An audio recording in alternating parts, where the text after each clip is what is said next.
देखु जो मद नीति थिला ताकू आउ टिके साबलील करबा पई बेसिकली आमे भी निष्पत्ति नहींचु नुआ दुकान खोल नहीं एवं वास्तव रे ताकू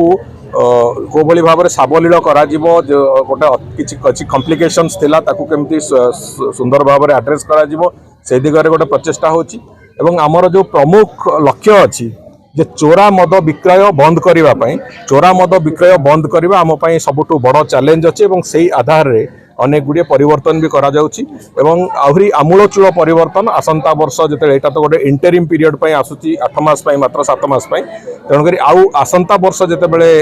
एक्साइज पॉलिसी हम से गोटे आमूलचूल परिवर्तन करा आम आशा करुचु आसंता पॉलिसी परठू ओडिशा रे संपूर्ण रूपे चोरा मद विक्रय को बंद करने आम एक रास्ता भी काढ़ू निश्चित भाव